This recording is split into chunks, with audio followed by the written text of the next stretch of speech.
Hello students. हम लोग metabolism के बारे में पढ़ रहे थे और मेटाबॉलिज्म के अंदर हमने स्पेसिफिकली मेटाबॉलिज्म ऑफ कार्बोहाइड्रेट के बारे में बात करनी शुरू करी थी लास्ट लेक्चर के अंदर।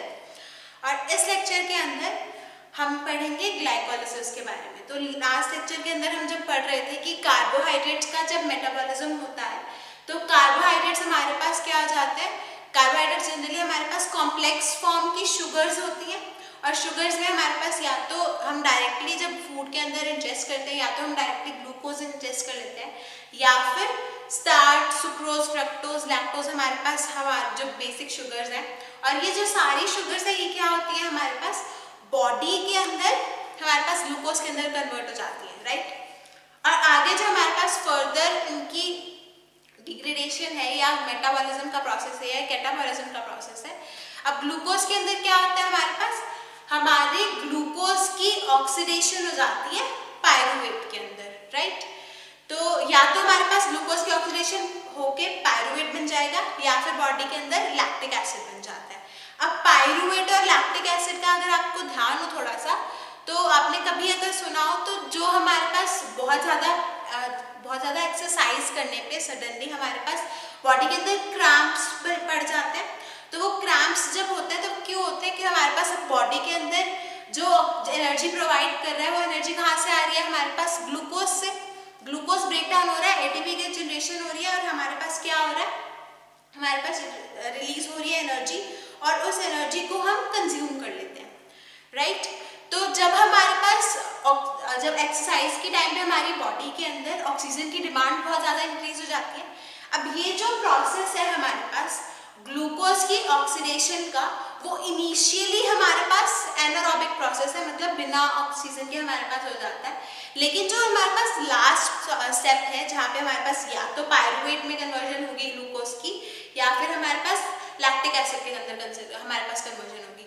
तो जब हमारे पास ग्लूकोज जो है वो अवेलेबल नहीं होगा, जब हमारे पास ऑक्सीजन अवेलेबल नहीं होता यानी कि एनारोबिक कंडीशंस के अंदर हमारे पास ग्लूकोज क्या होता है लैक्टिक एसिड के अंदर कन्वर्ट हो जाता है। और जब लैक्टिक एसिड की फॉर्मेशन की वजह से हमारे पास बॉडी के अंदर क्रैम्प्स होते हैं या फिर पेन होती है जहाँ पे हमारे पास लैक्टिक एसिड के अंदर एक्यूमुलेशन हो जाए, राइट। तो अभी हमारे पास इसकी जो ग्लूकोज की ऑक्सीडेशन का प्रोसेस है हमने पढ़ा था कि या तो ये जो प्रोसेस है या तो ये ग्लाइकोलाइसिस साइकिल से होगा या फिर हमारे पास ग्लूकोज की ऑक्सीडेशन एचएमपी शंट के थ्रू होगी। तो इस लेक्चर के अंदर हम सबसे पहले पढ़ेंगे ग्लाइकोलाइसिस के बारे में कि हमारे पास जो हमारा एम्बेडेड मेयर-हॉफ पाथवे है उसके थ्रू हमारे पास ग्लूकोज की जो ग्लाइकोलाइसिस का प्रोसेस है या ऑक्सीडेशन का प्रोसेस है वो कैसे होता है। तो अब जो प्रोसेस है the oxidation of glucose into pyruvate और लैक्टेट इज कॉल्ड ग्लाइकोलाइसिस। अब ये जो प्रोसेस है इसको हम एम्बेडेड मेयर-हॉफ भी प्रोसेस बोलते हैं। अब जो ग्लाइकोलाइसिस है ये हमारे पास एनारोबिक फेज है हमारी कार्बोहाइड्रेट मेटाबॉलिज्म का। अब जितनी भी हमारे पास एंजाइम्स रिक्वायर्ड होते हैं हम जो ये प्रोसेस के बारे में डिटेल में पढ़ेंगे तो इस प्रोसेस के अंदर जितनी भी हमारे पास एंजाइम्स के बारे में पढ़ेंगे ये सारी जो एंजाइम है ये हमारे पास एक्स्ट्रा माइटोकॉन्ड्रियल एरिया में हमारे पास जो फ्रैक्शन होता है extra mitochondrial fraction of cell जो होता है वहाँ पे हमारे पास ये सारी एंजाइम्स प्रेजेंट होती हैं यानी कि माइटोकॉन्ड्रिया के अराउंड हमारे पास ये जो सारी एंजाइम्स है ये अवेलेबल होती हैं। तो अब सबसे पहला जो हमारे पास रिएक्शन आता है in the case of glycolysis in the oxidation of glucose to form lactate और पायरूवेट हमारे पास सबसे पहला जो रिएक्शन है दैट इज ग्लूकोज की कन्वर्जन हो जाती है हमारे पास ग्लूकोज 6 फॉस्फेट के अंदर। तो ग्लूकोज 6 फॉस्फेट के अंदर हमारे पास क्या हो रही है ऑक्सीडेशन। अब इसमें क्या हो क्या रहा है अगर हम इसको थोड़ा सा देखने की कोशिश करें तो ग्लूकोज के साथ एक फॉस्फेट ग्रुप अटैच हो रहा है 6th पोजीशन पे, राइट। ग्लूकोज के साथ हमारे पास 6th पोजीशन पे एक फॉस्फेट ग्रुप अटैच हो रहा है। तो अब इसमें जो हमारे पास एंजाइम जो रिस्पॉन्सिबल होती है ग्लूकोज 6 फॉस्फेट के कन्वर्जन के अंदर that enzyme is known as hexokinase. अब जहां पे भी हमारे पास एंजाइम के अंदर काइनेज वर्ड आ जाता है, ये जो काइनेज वर्ड होता है ये जनरली हमारे पास रिस्पॉन्सिबल होता है फॉर द ये हमारे पास इंडिकेट करता है कि कहीं पे तो फॉस्फेट के साथ रिएक्शन हुआ है, ठीक है। अब ये जो ग्लूकोज के साथ फॉस्फेट जो ग्रुप अटैच हो रहा है, अब ये फॉस्फेट आ कहाँ से रहा है हमारे पास यहाँ पे क्या होता है, एक एटीपी की कंजम्पशन हो जाती है। एटीपी हमारे पास कन्वर्ट हो जाता है एडीपी में। एटीपी क्या होता है हमारे पास, एडिनोसिन ट्राइफॉस्फेट, यानी कि 3 फॉस्फेट ग्रुप्स होते हैं एडिनोसिन के साथ, और वो हमारे पास एटीपी बनाते हैं। और यहाँ पे जब एटीपी हमारे पास एडीपी में कन्वर्ट होता है तो वो क्या बनाता है हमारे पास, एडिनोसिन डाइफॉस्फेट। तो एक जो फॉस्फेट ग्रुप है वो एटीपी से हमारे पास रिमूव होकर कहाँ अटैच जाता है, ग्लूकोज के साथ। सो अब हमारे पास ये जो प्रोसेस है, इस रिएक्शन के लिए हमारे पास मैग्नीशियम आयंस की प्रेजेंस इंपॉर्टेंट है। सो मैग्नीशियम आयन हमारे पास नेसेसरी है, मतलब ये एज अ हमारे पास कोफैक्टर वर्क करते हैं फॉर द एंजाइम हेक्सोकाइनेज। अब उसके अलावा अब ये जो रिएक्शन है हमारे पास ग्लूकोज की, ग्लूकोज 6 फॉस्फेट के अंदर जो कन्वर्जन हो रही है, ये रिएक्शन हमारे पास लिवर के अंदर या फिर मसल्स के अंदर होती है, और ये जो रिएक्शन है ये हमारे पास इरिवर्सिबल रिएक्शन है। अब इसके बाद जो हमारे पास रिएक्शन होती है दैट इज ग्लूकोज 6 फॉस्फेट की कन्वर्जन फ्रक्टोज 6 फॉस्फेट के अंदर। तो ग्लूकोज 6 फॉस्फेट जो है वो हमारे पास फ्रक्टोज 6 फॉस्फेट के अंदर कन्वर्ट हो जाएगा। अब ग्लूकोज, जब आप कार्बोहाइड्रेट चैप्टर रिकॉल करने की कोशिश करो तो ग्लूकोज भी हमारे पास 6 कार्बन हमारे पास शुगर होती है, फ्रक्टोज भी। सिर्फ इनके अंदर हमारे पास फर्क किसका होता है, हमारे पास इनके पोजीशंस के अंदर फर्क होता है, राइट, और टाइप ऑफ शुगर्स के अंदर फर्क होता है, अल्डोलेज और कीटोलेज शुगर्स का फर्क होता है। अब हमारे पास जो ग्लूकोज 6 फॉस्फेट है वो फ्रक्टोज 6 फॉस्फेट के अंदर कन्वर्ट होती है फॉस्फोहेक्सोज आइसोमरेज एंजाइम की हेल्प से।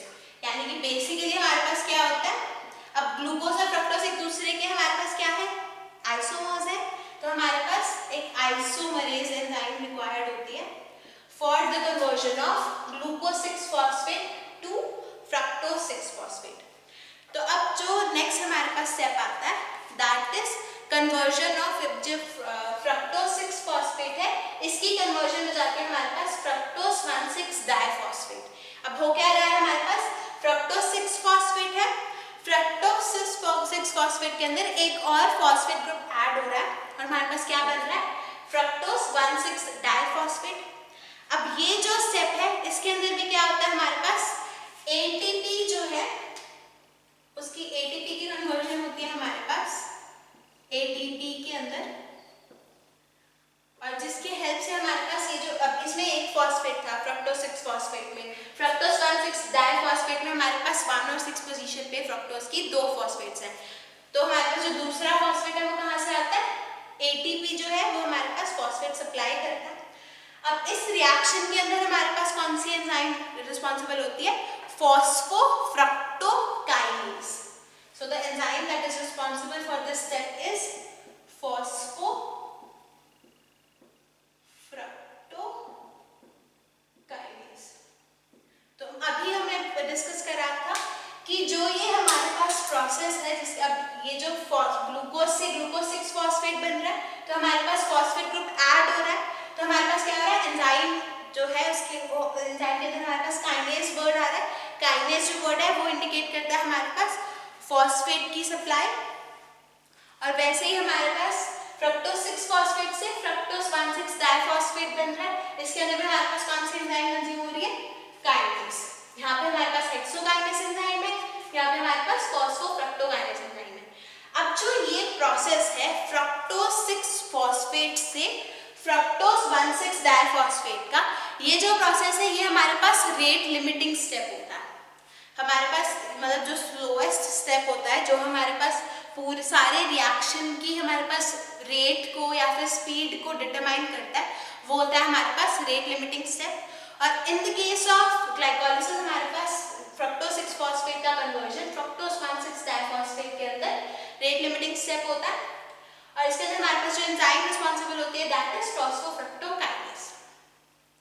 अब नेक्स्ट जो हमारे पास स्टेप आता है that is conversion of fructose 1,6 diphosphate into हमारे पास ग्लिसरल्डिहाइड 3 फॉस्फेट और डाइहाइड्रोक्सी एसीटोन फॉस्फेट। तो अब ये फ्रक्टोज 1,3 डाइफॉस्फेट होता है, इसके अंदर हमारे पास ब्रेक डाउन हो जाता है और ये क्या बना देता है, जब फ्रक्टोज 1,6 डाइफॉस्फेट जो है जब इसका ब्रेक डाउन होता है तो ये बना देता है हमारे पास ग्लिसरल्डिहाइड 3 फॉस्फेट और हमारे पास दूसरा ये डाइहाइड्रोक्सी एसीटोन फॉस्फेट बना देता है। तो जब हमारे पास ये ब्रेक डाउन होता है, ये इस ब्रेक डाउन के अंदर हमारे पास जो एंजाइम रिस्पॉन्सिबल होती है दैट इज अल्डोलेज।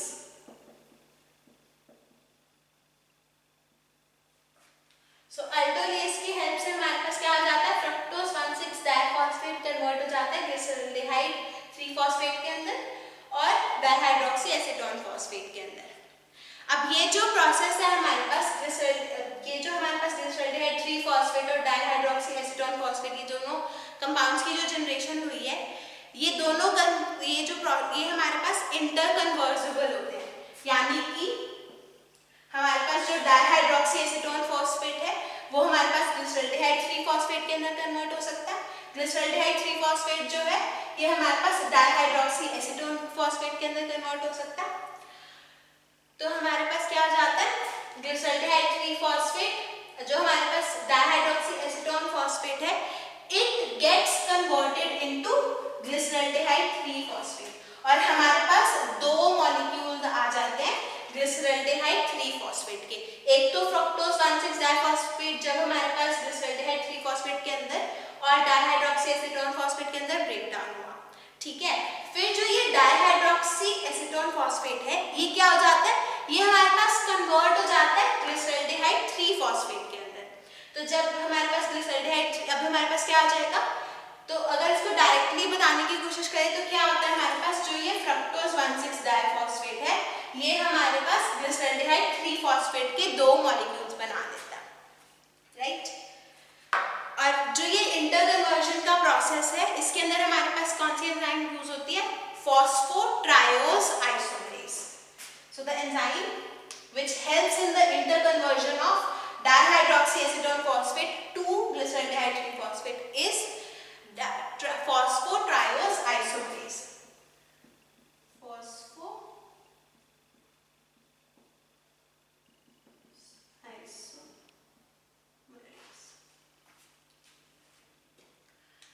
So अब हमारे पास जब दो मॉलिक्यूल्स की जनरेशन हो जाती है, दो ग्लिसरल्डिहाइड 3 फॉस्फेट की हमारे पास जनरेशन हो जाती है, तब हमारे पास क्या होता है, ग्लिसरल्डिहाइड 3 फॉस्फेट हमारे पास फर्दर कन्वर्ट हो जाता है 1,3 डाइफॉस्फोग्लिसरेट के अंदर।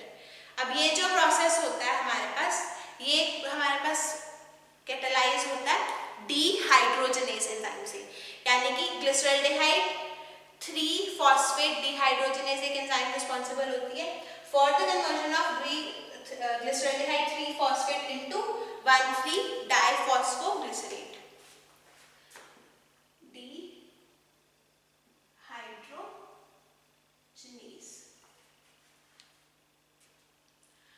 अब हमारे पास ये जो एंजाइम है हमारी ग्लिसरल्डिहाइड 3 फॉस्फेट जो हमारे पास एंजाइम है, फॉस्फेट डीहाइड्रोजनेज जो एंजाइम है, ये हम इसके वर्किंग के लिए हमारे पास एक को एंजाइम या को फैक्टर नेसेसरी होता है जो कि होता है हमारे पास NAD।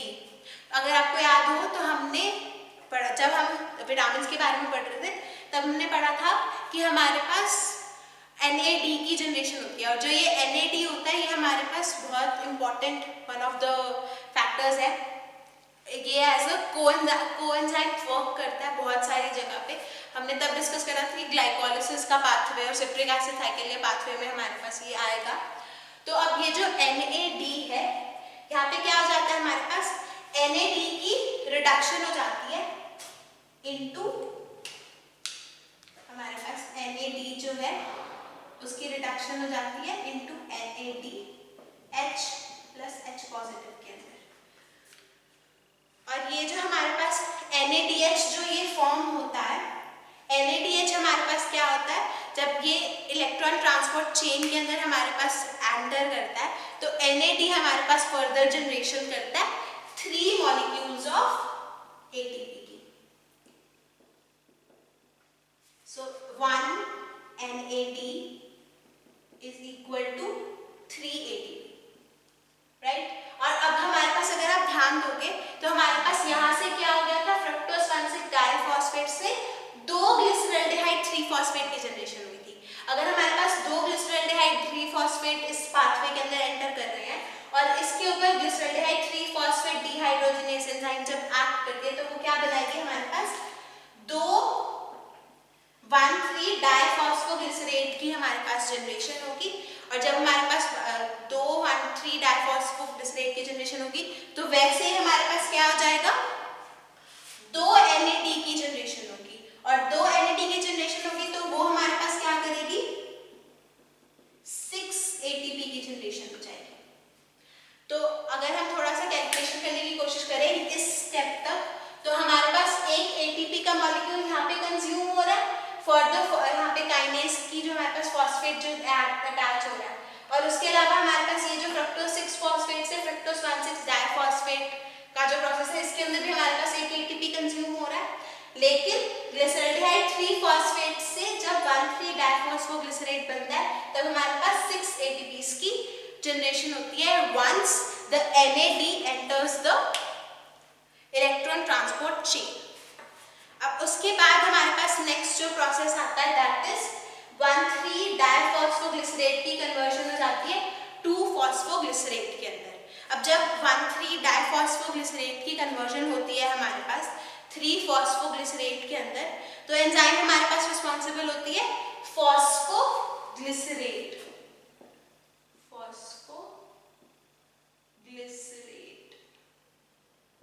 Phosphoglycerate kinase.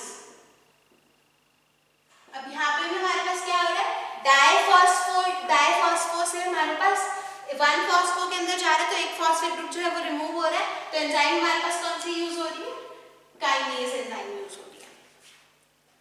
अब इसके अलावा हमारे पास फिर क्या होता है, 2 फॉस्फोग्लिसरेट से हमारे पास कन्वर्जन हो जाती है।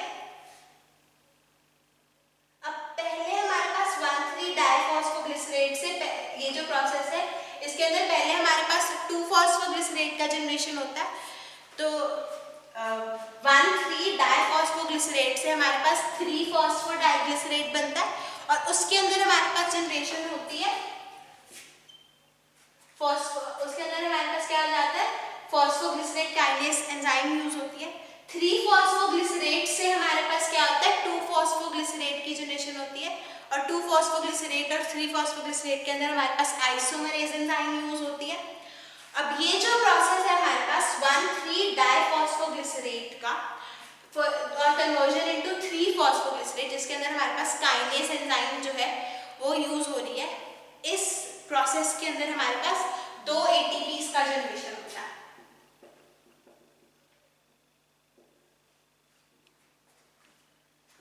अब नेक्स्ट हमारे पास जो हमारे पास 3 फॉस्फोग्लिसरेट से 2 फॉस्फोग्लिसरेट की जनरेशन हमारे पास बायो ट्रांसफॉर्मेशन होती है तब हमारे पास एंजाइम रिक्वायर्ड होती है फॉस्फोग्लिसरेट म्यूटेज।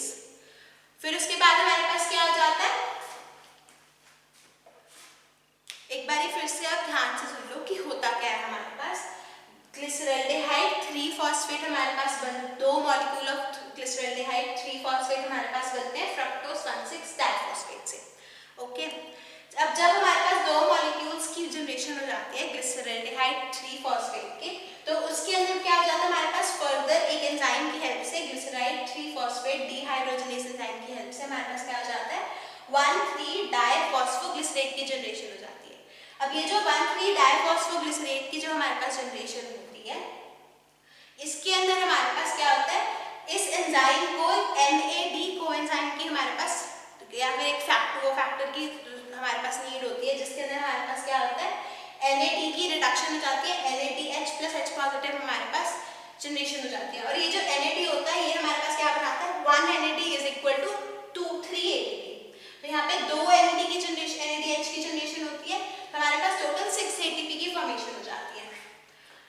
अब फिर उसके बाद क्या होता है 1,3 डाइफॉस्फोग्लिसरेट जो है इसकी कन्वर्जन हो जाती है हमारे पास 3 फॉस्फोग्लिसरेट। 1,3 डाइफॉस्फोग्लिसरेट से हमारे पास क्या बन जाता है 3 फॉस्फोग्लिसरेट। अब ये जो 3 फॉस्फोग्लिसरेट बनता है हमारे पास इसके अंदर जो एंजाइम यूज होती है दैट इज फॉस्फोग्लिसरेट काइनेज। अब फॉस्फोग्लिसरेट काइनेज की हेल्प से जब हमारे पास 3 फॉस्फोग्लिसरेट बना तब हमारे पास क्या होता है 2 ATPs की जनरेशन होती है। 3 फॉस्फोग्लिसरेट जो है ये हमारे पास कन्वर्ट हो जाता है, इंटरमीडिएट स्टेप है 2 फॉस्फोग्लिसरेट के अंदर। 3 फॉस्फोग्लिसरेट हमारे पास 2 फॉस्फोग्लिसरेट के अंदर फर्क होता है। अब इसमें क्या हो जाता है, ग्लिसरेट जो मॉलिक्यूल है उसके अंदर हमारे पास 3 पे फॉस्फेट था पहले, फिर हमारे पास 2 सेकंड पोजीशन पे चला जाता है। तो बेसिकली हमारे पास क्या हो रही है, म्यूटेशन हो रही है या फिर हमारे पास आइसोमरेशन हो रही है। तो आइसोमराइजेशन हो रही है, तो इसके अंदर हमारे पास जो एंजाइम है वो कौन सी रिस्पॉन्सिबल होती है, फॉस्फोग्लिसरेट म्यूटेज। ओके, अब नेक्स्ट जो हमारे पास स्टेप आता है दैट इज 2 फॉस्फोग्लिसरेट से फॉस्फोइनॉल पायरुवेट की जनरेशन। अब ये जो हमारे पास 2 फॉस्फोग्लिसरेट से जब हमारे पास फॉस्फोइनॉल पायरुवेट की जनरेशन होती है तब हमारे पास एंजाइम रिस्पॉन्सिबल होती है इनोलेज। तो यहाँ पे हमारे पास जो एंजाइम रिस्पॉन्सिबल है दैट इज इनोलेज, और यहाँ पे हमारे पास एंजाइम रिस्पॉन्सिबल है म्यूटेज। सो नेक्स्ट जो हमारे पास स्टेप आता है दैट इज फॉस्फोइनॉल पायरुवेट का कन्वर्जन इनॉल पायरुवेट में। अब जब हमारे पास फॉस्फोइनॉल पायरुवेट का कन्वर्जन इनॉल पायरुवेट के अंदर होता है तब हमारे पास अब क्या हो रहा है, दोबारा से फॉस्फो ग्रुप रिमूव हो रहा है हमारे पास, फॉस्फोइनॉल पायरुवेट से इनॉल पायरुवेट बन रहा है। तो हमारे पास एंजाइम जो रिस्पॉन्सिबल होती है that is phosphoenol pyruvate kinase enzyme या फिर पायरुवेट काइनेज एंजाइम। और इसके अंदर भी हमारे पास क्या होता है, 2 मॉलिक्यूल्स की 2 एटीपीज की जनरेशन होती है।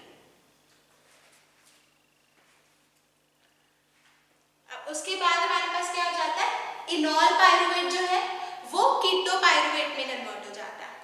अब ये जो रिएक्शन है हमारे पास बेसिकली इनॉल फॉर्म से इनऑल फॉर्म से डबल बॉन्ड और अल्कोहल वाली फॉर्म से हमारे पास क्या हो जाता है, कीटोन फॉर्म में कन्वर्ट हो जाता है पायरुवेट। और हमारे पास जो कीटो पायरुवेट है, अब यहाँ पे पायरुवेट की जनरेशन हो गई।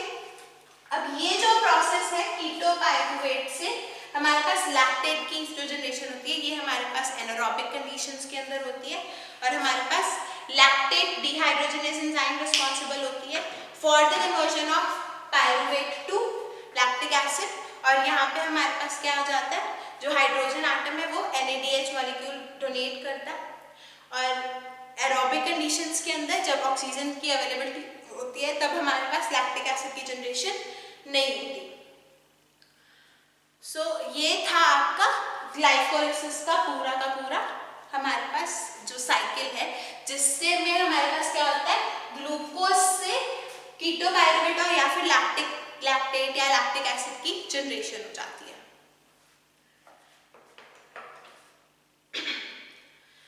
सो इसके बाद हमारे पास आता है एनर्जेटिक्स ऑफ ग्लाइकोलाइसिस। अब एनर्जेटिक्स ऑफ ग्लाइकोलाइसिस हमारे पास क्या होता है कि टोटल हमारे पास कितना एटीपीज की जनरेशन होती है इन 1 साइकिल ऑफ हमारे पास ग्लाइकोलाइसिस। तो अगर कैलकुलेट हम कैसे करेंगे कि हमारे पास यहाँ पे 6 एटीपीज की जनरेशन हो रही है ग्लिसरॉल्डिहाइड 3 फॉस्फेट से 1,6-डाइफॉस्फोग्लिसरेट की कन्वर्जन के अंदर। उसके बाद हमारे पास 2 एटीपीज की जनरेशन हो रही है 1,3-डाइफॉस्फोग्लिसरेट से जब 3 फॉस्फोग्लिसरेट बनता है, और 2 एटीपीज की हमारे पास जनरेशन होती है जब हमारे पास फॉस्फोइनॉल पायरुवेट से इनॉल पायरुवेट बनता है। तो हमारे पास जो टोटल गेन हो रहा है एटीपीज का दैट इज 10 मॉलिक्यूल्स की 10 एटीपी मॉलिक्यूल्स हमारे पास जनरेशन है, 6 यहाँ पे, 2 यहाँ पे और 2 यहाँ पे। तो टोटल 10 एटीपीज जो है वो हमारे पास जनरेट हो रहे हैं।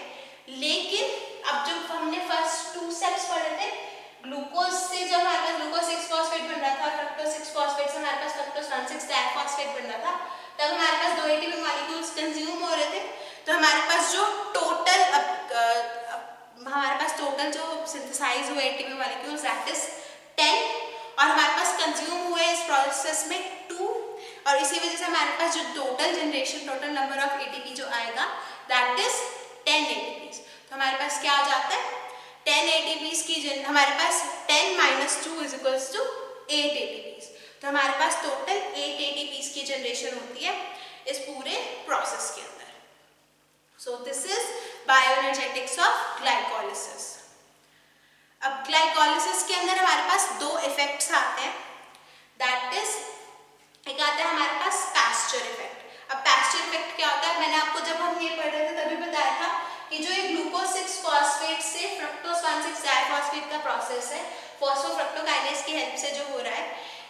प्रोसेस है ये हमारे पास रेट लिमिटिंग प्रोसेस है, और हमने पढ़ा था कि जो ये ग्लाइकोलाइसिस साइकिल है ये हमारे पास एनारोबिक कंडीशंस तक होती है, यहाँ तक हमारे पास एनारोबिकली होती है, और बाद में हमारे पास पायरुविक एसिड में कन्वर्जन के लिए हमें ऑक्सीजन की रिक्वायरमेंट होती है, और ऑक्सीजन ना हो तो हमारे पास लैक्टिक एसिड बन जाता है, राइट।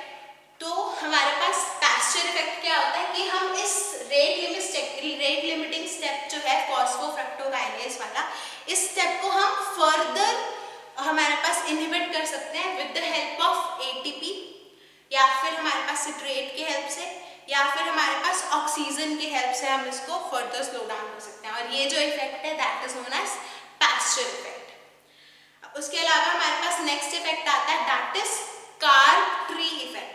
अब कार्ब ट्री इफेक्ट क्या होता है, हमारे पास जब ग्लूकोज की हाई कंसंट्रेशन होती है तब हमारे पास जो सेलुलर रेस्पिरेशन है वो इनहिबिट हो जाती है, क्योंकि हमारे पास इनऑर्गेनिक, अब हमारे पास यहाँ पे फॉस्फेट की यूज हो रहा है हमारे पास ऑक्सीडेशन के अंदर, ग्लूकोज के अंदर से जब ग्लूकोज 6 फॉस्फेट बन रहा है तब हमारे पास फॉस्फेट यूज हो रहा है, यहाँ पे हमारे पास फॉस्फेट यूज हो रहा है, और एटीपी की जनरेशन के अंदर हमारे पास फॉस्फेट यूज हो रहा है, एनएडी की जनरेशन के अंदर हमारे पास इलेक्ट्रॉन ट्रांसपोर्ट चेन के अंदर हमारे पास फॉस्फेट यूज होगा।